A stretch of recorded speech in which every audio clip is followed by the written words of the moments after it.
एक बार की बात है, एक दूर के राज्य में एक राजा और उसके 3 बेटियां रहती थी। वो तीनों अच्छे और सुंदर लड़कियां होने के नाते, लेकिन एक दिन उन्होंने यह परीक्षा करने की फैसला किया कि वे तीनों उनसे कितना प्यार करते थे। राजा ने अपनी बेटियों को उसके चारों ओर इकट्ठा किया और उन सब से एक ही सवाल पूछा। मेरे लड़कियां, मैं आप सभी से एक प्रश्न पूछता हूँ। क्या आप सभी मुझे सच जवाब देने का वादा करते हैं? ये क्या है पापा, हम वादा करते हैं। आप सब मुझसे कितना प्यार करते हैं? ओह पिता, मैं आपसे उतना ही प्यार करती हूँ जितना कि दुनिया में सभी हीरो और मानिक।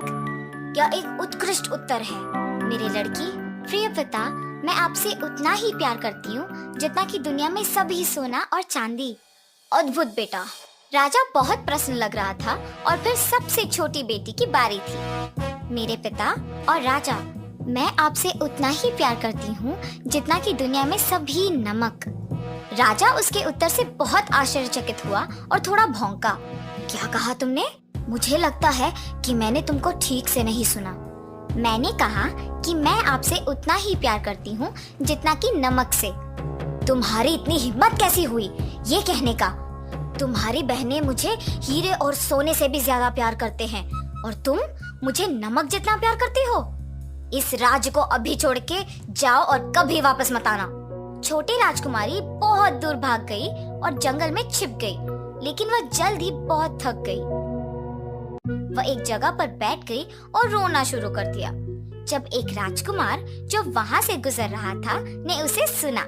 जैसे ही उसने सुंदर राजकुमारी को देखा, युवा राजकुमार को उसके साथ प्यार हो गया। राजकुमार उसे अपने महल में ले गया और जल्द ही उससे शादी करने के लिए कहा था। युवा राजकुमारी ने उससे कहा कि वह केवल उससे शादी करेगी यदि उसके पिता राजा शादी में आए। दुख की बात है कि मेरे पिता मुझसे नाराज हैं और मुझसे कहा है कि मैं उनके राज्य में कभी नहीं लौटूं। चिंता मत करो मेरे प्रिय राजकुमारी, मैं उन्हें हमारी शादी का निमंत्रण भेजूंगा और जब वह आएंगे तो हम उन्हें एक सबक सिखाएंगे। राजकुमार ने तुरंत राजा को शादी का निमंत्रण भेजा, लेकिन चतुर राजकुमार ने यह नहीं लिखा कि वह राजा की सबसे छोटी बेटी से शादी कर रहा था। और जब शादी का दिन आया तो राजा वहां पहुंचे। वह युवा राजकुमार के बगल में सम्मान के स्थान पर भोज के मेज पर बैठ गया। फिर उन्हें एक भोजन परोसा गया जो बिल्कुल स्वादिष्ट लग रहा था, लेकिन जब राजा उसे चखने आए तो वह फफक कर रो पड़ा। इस भोजन में नमक नहीं है, मैं इसे नहीं खा सकता। एक ही बार घूंघट पहने एक व्यक्ति ने उन्हें नमक लाकर दिया और कहा, ये लीजिए मेरे राजा, मुझे उम्मीद है कि भोजन अब बेहतर स्वाद होगा।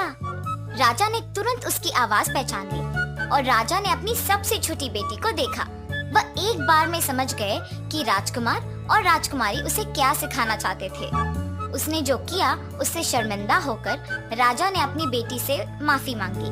राजकुमारी खुशी में चिल्लाई, ओह मेरे पिता, मैंने आपको माफ कर दिया है और मैं आपको दिल से प्यार करती हूँ। उन्होंने एक दूसरे को गले लगाया और राजा, राजकुमार और राजकुमारी खुशी खुशी रहते हैं। एक लंबे समय से पहले एक राजा रहता था जो एक काला जादू के कारण बहुत बीमार पड़ गया था। केवल एक चीज थी जो उसे बचा सकती थी। वो कैसे है?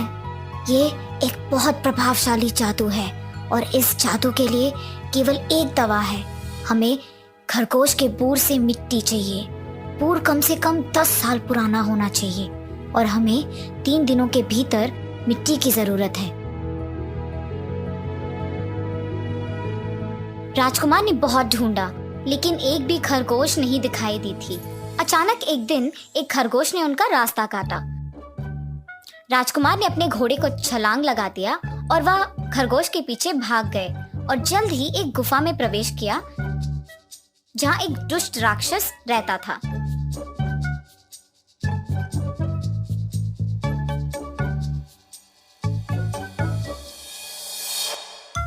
उस राक्षस ने राजकुमार को एक बक्से में रखा और वहां 2 दिन और 2 रातों तक रुका। दूसरी रात को बक्सा अचानक खुल गया और राजकुमार को बहुत देर बाद रोशनी दिखने पर अजीब लगा। बाहर आने पर उसने एक युवती को देखा। उससे देखकर राजकुमार को लगा कि उससे ज्यादा चमकती हुई खूबसूरत कन्या उसने कभी नहीं देखा है। मैं वही खरगोश हूँ जिसका आपने उस दिन पीछा किया था। उस राक्षस ने मुझे ऐसा मुग्ध कर दिया कि मैं दिन में एक खरगोश बन जाती हूँ और रात में अपने असली रूप में बदल जाती हूँ। जल्दी, वो राक्षस अभी बाहर है, उसके वापस आने से पहले यहाँ से भाग जाओ। और ये लो, 10 साल पुराना खरगोश के बूर की मिट्टी है, तुम्हारे पिता के लिए, उन्हें बचाओ। बहुत बहुत धन्यवाद राजकुमारी। आप ये बताओ, मैं आपका एहसान कैसे लौटाऊं? अभी के लिए यहाँ से बच जाओ। जब तुम्हारे पिताजी ठीक हो जाएंगे तो बाहर जाओ और दुनिया में घूमो। आपको मेरी मदद करने का एक तरीका मिल जाएगा। राजकुमार ने जैसे कहा गया था वैसे ही किया।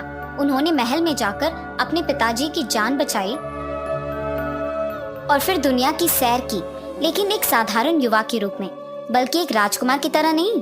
अपने कारनामों के दौरान उनकी मुलाकात एक मछुआरे से हुई जिसने उन्हें मछली पकड़ने के व्यापार को सिखाने के लिए नौकरी की पेशकश की। राजकुमार को काम करने के बाद मछुआरे ने प्रसन्न होकर उसे एक जादुई जाल भेंट किया जो किसी भी मछली को पकड़ने के लिए पर्याप्त मजबूत था। और इसलिए राजकुमार तब तक आगे बढ़ा जब तक वो एक नई राज्य में नहीं पहुंच गया। वहाँ की महल रात में 1000 चमकदार रोशनी से चमकता रहा। उसने एक राहगीर से इसके बारे में पूछा। महल को हर रात इस तरह सजाया जाता है। राजा एक गर्वित पिता के रूप में हमारी राजकुमारी की सुंदरता का जश्न मनाते हैं और राजा तब सभी को चुनौती देता है कि वह उसे एक ऐसी महिला के बारे में बताए जो अपनी बेटी से ज्यादा चमकती है। हमारी राजकुमारी की तुलना में अधिक खूबसूरत युवती के खबर के साथ कोई भी कभी नहीं आया। लेकिन सुंदरता पर इतना जोर क्यों? ये सिर्फ एक पिता का गौरव है। हमारी राजकुमारी सभी प्रकार के खेल और कलाओं से अच्छी तरह परिचित है, लेकिन वह चुपके से चाहती है कि कोई ऐसी महिला मिले जो उससे ज्यादा चमकती हो, ताकि उसके पिता इन सभी समारोहों को समाप्त कर देंगे। उसे ये सब बहुत शर्मानक लगता है। शायद मैं इसके साथ मदद कर सकता हूँ। तो राजकुमार राजा के दरबार में गया और उसे बताया कि उसे एक राजकुमारी के बारे में पता है जो सूरज से भी तेज चमकती है। बहुत अच्छा, मैं तुम्हें 1 सप्ताह दूंगा। उसे अदालत में आने दो, लेकिन अगर आप ऐसा करने में असफल रहे तो आपको दंडित किया जाएगा। इसीलिए राजकुमार अपने राज्य में वापस चला गया और जंगल में गया और उसने उस राक्षस की गुफा की तरफ अपना रास्ता खोज लिया। लेकिन बहुत कोशिश करने के बावजूद उसे उस गुफा के लिए एक प्रवेश द्वार नहीं मिल रहा था, क्योंकि वह चारों ओर से पानी भर गया था और इसके माध्यम से प्राप्त करना असंभव था। राजकुमार ने पानी में डुबकी लगाने की फैसला किया जब उसे किसी का आवाज सुनाई दिया। राजकुमार, रुको, मैं राजकुमारी की परी माँ हूँ। राजकुमारी ने मुझे तुम्हारे बारे में बताया। जब उसने आपको बाहर जाने दिया तब उस राक्षस को उस पर इतना गुस्सा आया कि उसने उसे उसी बक्से में बंद कर दिया जिसमें वो आपको कैद कर चुका था। और वह एक खरगोश होने के कारण उस गुफा से बाहर नहीं आ सकती है, क्योंकि वह उसके चारों ओर इतना बात पैदा किया, इसीलिए उसे उस बक्से में ही रहना होगा। उस राक्षस ने गुफा को जंगली मच्छी के द्वारा संरक्षित किया है। मुझे राजकुमारी के खरगोश के रूप से बनाए हुए रास्ते से पता है कि उस गुफा में कैसे जाना है, लेकिन हम उसी तरह बाहर नहीं आ सकते। चिंता मत करो, बस गुफा के अंदर जाओ और राजकुमारी की तरह उस बक्से में घुस जाओ। बक्सा लकड़ी का है, इसीलिए ये तैरता रहेगा। मैं एक मजबूत तैरक हूँ, इसीलिए मैं आपको बाहर निकलने में सक्षम हूँ। साथ ही मेरे पास मछली पकड़ने के लिए एक जादुई जाल है। कुछ समय के भीतर राजकुमार ने राजकुमारी को बचा लिया था और वह खुश थी। ओह राजकुमार, तुमने मुझे बचा लिया, धन्यवाद। राजकुमारी, एक एहसान है जो मुझे आपसे पूछना है। राजकुमार ने तब राजकुमारी और उसके परी माँ को राजा और उसके बेटी के बारे में सब बताया। मैं राजकुमार को समझती हूँ और निश्चित रूप से मैं आपका साथ दूंगी। ये अच्छा है कि राजा रात में उत्सव मनाता है। मैं उस समय अपने मानव रूप में बदल जाऊंगी। परंतु इस राक्षस के आप पर किए जादू हमेशा के लिए कैसे टूट सकता है? अगर मैं सोने के धुंध के बीच में से चलूं तो ये टूट सकता है। इसीलिए उन्होंने राज्य की यात्रा की और जब वे महल पहुँचे तो राजकुमार ने खरगोश रूप में रही राजकुमारी को बक्से में जाने के लिए कहा। फिर वो बक्सा को राजा के पास लेके गया। महाराज, चमकती हुई राजकुमारी इस बक्से में है। क्या आपके कोषाध्यक्ष, मुझे कुछ सोने के धूल दे सकते हैं? धूल को पाइपों में डाला जाना चाहिए ताकि वो एक सुनहरे धुंध की तरह ऊपर उठ जाए। गार्ड ने वैसा ही किया जैसा कि राजकुमार ने कहा था, और जब धुंध काफी मोटी थी तो परिमां ने बक्से को खोल दिया और राजकुमारी बक्से से बाहर आ गई और उसका अभिशाप आखिरकार टूट गया। पूरा दरबार उसकी आप पर सुंदरता से मंत्रमुग्ध होकर बैठ गया। राजकुमारी अब वास्तव में दुनिया के सबसे चमकती महिला है। देखिए पिताजी, आप कृपया मेरी सुंदरता के बारे में सबको बताना बंद करें। मुझे शर्मिंदा करने की इस दैनिक उत्सव को छोड़ दें। मैं केवल सुंदरता से बहुत अधिक के लिए खड़ा होती हूँ। मुझे बहुत अच्छा लगा मेरे प्रिय मछुआरे, या मैं कहूँ राजकुमार, आपने अच्छा किया। महाराजा ने राजकुमारी के लिए राजकुमार के राज्य में वापस जाने की व्यवस्था की, जहाँ से वे शादीशुदा थे और बाद में खुशी से रहते थे। और राजा ने सीखा कि सुंदरता ही सब कुछ नहीं।